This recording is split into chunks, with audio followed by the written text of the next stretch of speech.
Assalamualaikum warahmatullahi wabarakatuh.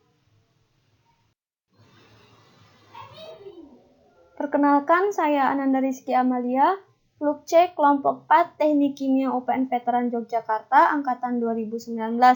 Di sini saya akan memaparkan tentang praktikum pembuatan aspirin untuk melengkapi tugas responsi teknik praktikum kimia organik. Hal-hal yang akan saya jelaskan dalam video ini, yang pertama adalah tujuan percobaan. Yang kedua adalah dasar teori yang mendukung tentang pembuatan aspirin.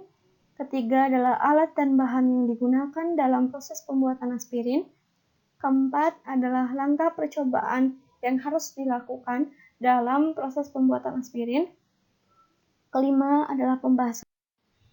Keenam adalah kesimpulan yang dapat diambil dari proses pembuatan aspirin. Dan terakhir adalah daftar pustaka atau referensi yang saya gunakan dalam pembuatan tugas ini. Yang pertama yang akan saya jelaskan adalah tujuan percobaan. Tujuan percobaan dari proses pembuatan aspirin adalah sintesa senyawa organik industrial, yaitu aspirin, melalui reaksi asetilasi terhadap gugus fenol. Selanjutnya adalah dasar teori yang menunjang proses pembuatan aspirin. Sini saya akan menunjukkan gambar dari aspirin yang berbentuk jarum dan bebas dari zat pengotor. Nah, aspirin merupakan nama lain dari asam asetil salisilat yang memiliki peranan penting dalam bidang farmasi, yaitu sebagai obat yang berkhasiat sebagai antipiretik dan analgenik. Senyawa aspirin ini tidak terdapat dalam keadaan bebas di alam, jadi untuk memperolehnya perlu dilakukan sintesa. Sintesa adalah reaksi kimia antara dua zat atau lebih untuk membentuk senyawa baru. Aspirin atau asam asetil salisilat yang merupakan turunan dari senyawa asam salisilat. Aspirin dibuat dengan proses asetilasi, yang dibuat dengan mereaksikan asam salisilat dengan anhidrida asam asetat serta menggunakan asam sulfat pekat sebagai katalisator. Reaksi ini menggunakan katalis asam karena reaksi akan berlangsung dengan baik jika direfleks bersama sedikit asam sulfat ataupun asam klorida. Pada praktikum pembuatan aspirin, terdapat 3 tahapan, yaitu reaksi asetilasi terhadap asam salisilat dengan anhidrida asam asetat. Selanjutnya adalah pemurnian dari aspirin kasar dengan menggunakan air dan alkohol, dan juga rekristalisasi aspirin. Asam salisilat dengan asam asetat anhidrat jika direaksikan akan terjadi reaksi reversibel. Aspirin dihasilkan melalui reaksi persamaan berikut, yaitu ketika asam salisilat direaksikan dengan anhidrida asam asetat dengan bantuan asam sulfat pekat akan menghasilkan aspirin dengan hasil samping berupa asam asetat. Rekristalisasi adalah pemisahan bahan padat berbentuk kristalin. Seringkali senyawa yang diperoleh dari suatu sintesis senyawa kimia memiliki kemurnian yang tidak terlalu tinggi. Untuk memurnikan senyawa tersebut, perlu dilakukan rekristalisasi.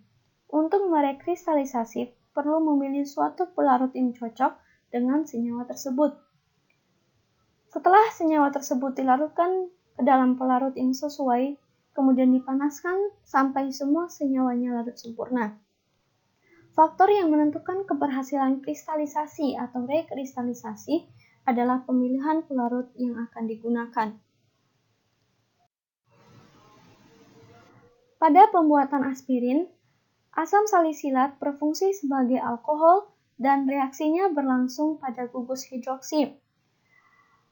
Pada pengaplikasian aspirin sangat dibutuhkan dalam dunia kedokteran dan dunia farmasi, karena aspirin dapat bersifat analgesik yang efektif sebagai penawar nyeri. Selain itu, aspirin juga merupakan antiinflamasi untuk mengurangi rasa sakit pada cedera ringan seperti bengkak atau luka yang memerah. Aspirin juga merupakan antipiretik yang berfungsi sebagai obat penurun demam. Biasanya aspirin dijual dalam bentuk karang natriumnya, yaitu natrium asetil salisilat. Selanjutnya, saya akan membahas tentang alat-alat yang dibutuhkan dalam proses pembuatan aspirin.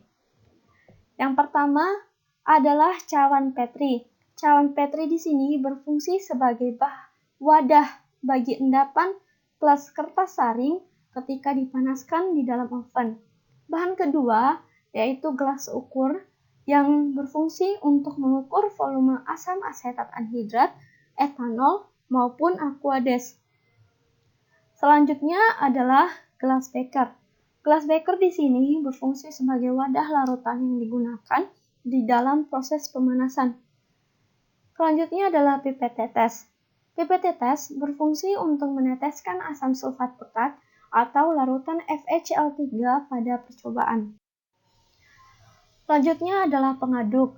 Pengaduk berfungsi sebagai alat untuk mengaduk campuran saat proses pemanasan. Alat selanjutnya adalah neraca digital atau timbangan yang berfungsi sebagai media untuk menimbang asam salisilat dan hasil aspirin yang diperoleh. Alat selanjutnya adalah corong. Corong di sini berfungsi sebagai media penyaringan atau media diletakkannya kertas saring pada proses penyaringan. Kemudian ada termometer. Termometer berfungsi untuk mengukur suhu pada saat proses pemanasan berlangsung. Alat selanjutnya adalah baskom.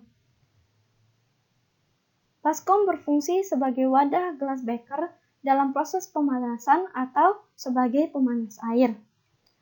Alat selanjutnya adalah kompor listrik yang berfungsi sebagai media pemanasan. Selanjutnya adalah oven. Oven di sini berfungsi sebagai alat untuk mengeringkan aspirin hasil yang didapat. Dan yang terakhir adalah kertas saring. Kertas saring berfungsi untuk memisahkan antara endapan aspirin dengan filtrat yang diperoleh. Selanjutnya adalah bahan-bahan yang digunakan di dalam proses pembuatan aspirin. Bahan pertama yang digunakan dalam proses pembuatan aspirin adalah asam salisilat kering.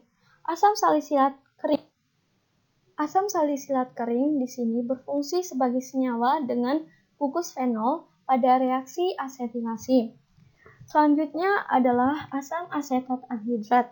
Asam asetat anhidrat di sini berfungsi untuk bereaksi dengan asam salisilat. Kemudian adalah asam sulfat pekat. Asam sulfat pekat berfungsi untuk katalisator untuk mempercepat terjadinya reaksi. Selanjutnya adalah alkohol murni atau alkohol 96% berfungsi sebagai pelarut pada saat proses rekristalisasi. Bahan selanjutnya adalah aquades. Aquades berfungsi untuk mengendapkan aspirin pada saat proses rekristalisasi. Dan bahan terakhir yang digunakan adalah larutan feriklorida. Larutan feriklorida di sini berfungsi untuk mengetes ada atau tidaknya zat pengotor dari hasil aspirin yang didapat. Selanjutnya saya akan menjelaskan langkah kerja proses pembuatan aspirin. Langkah kerja proses pembuatan aspirin terdiri dari 8 langkah, yaitu yang pertama menimbang 10 gram asam salisilat kering dengan 15 gram asam asetat anhidrat.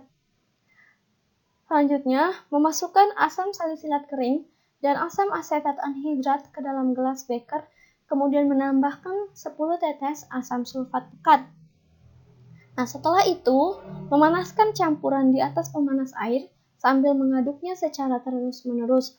Pemanasan dilakukan pada suhu 50-60 derajat Celcius dalam waktu 15 menit.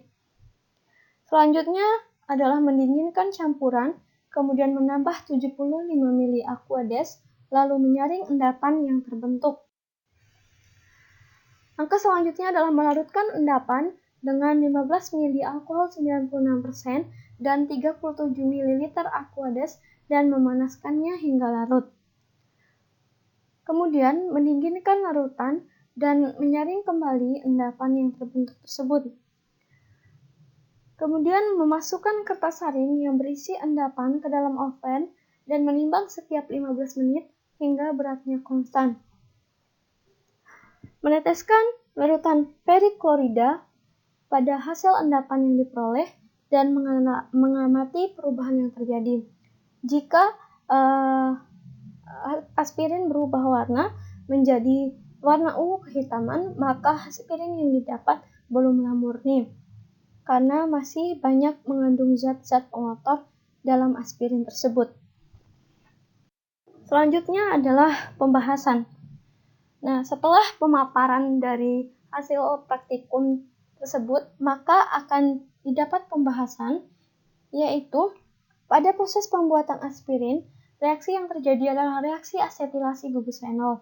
Reaksi asetilasi antara asam salisilat dengan asam asetat anhidrat dengan menggunakan katalisator asam sulfat pekat akan menghasilkan aspirin. Asam salisilat merupakan gugus fenol yang digunakan dalam percobaan ini. Bisa dilihat pada reaksi, yaitu asam salisilat bereaksi dengan anhidrida asam asetat akan menghasilkan aspirin dan hasil samping asam asetat dengan katalisator asam sulfat pekat. Percobaan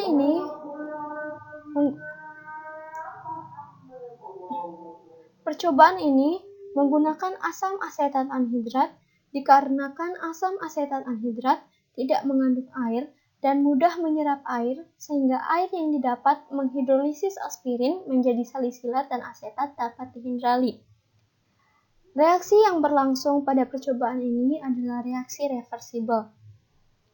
Nah, guna penambahan katalisator adalah untuk mempercepat reaksi dengan menurunkan energi aktivasi. Asam sulfat pekat juga berfungsi sebagai penghidrasi. Penggunaan asam sulfat sebagai katalisator juga dapat menggeser reaksi yang reversibel tersebut. Pada proses ini juga dilakukan pemanasan. Pemanasan ini bertujuan untuk mempercepat kelarutan asam salisilat karena dengan pemanasan akan mempercepat gerakan kinetik dari molekul-molekul yang ada dalam larutan sehingga laju reaksinya semakin cepat sehingga kelarutannya pun menjadi semakin cepat. Proses rekristalisasi pada percobaan ini menggunakan dua pelarut, yaitu alkohol dan air.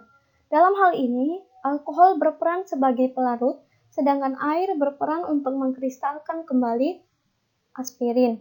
Adapun tujuan dari rekristalisasi ini adalah untuk memurnikan aspirin yang terbentuk nantinya.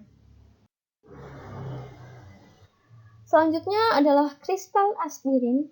Hasil dilakukan pengujian dengan menggunakan larutan periklorida untuk mengetes ada atau tidaknya pengotor dalam kristal aspirin tersebut. Jika setelah ditetesi dengan periklorida, kristal aspirin berubah warna menjadi ungu kehitaman, maka aspirin yang didapat belumlah murni. Zat pengotor dalam hal ini adalah asam salisilat. Asam salisilat ini ada karena belum bereaksi sempurna menjadi aspirin. Nah, dari pembahasan dan pemaparan yang telah saya jelaskan sebelumnya, maka dapat disimpulkan pada percobaan pembuatan aspirin ini, reaksi yang terjadi antara asam salisilat dengan asam asetat anhidrat dengan bantuan katalisator asam sulfat akan menghasilkan aspirin dengan hasil samping berupa asam asetat. Akan didapat hasil akhir dari aspirin berupa kristal berbentuk jarum yang berwarna putih. Dan terakhir adalah aspirin yang masih mengandung zat pengotor akan berwarna ungu kehitaman jika ditetesi dengan larutan periklorida.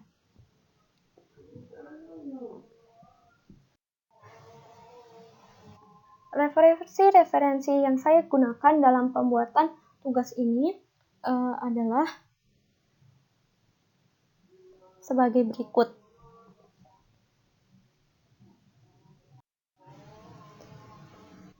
Demikian pemaparan yang dapat saya sampaikan. Jika ada kesalahan dan kekurangan dalam penyampaian saya ini, mohon dimaafkan. Terima kasih atas perhatiannya. Wassalamualaikum warahmatullahi wabarakatuh.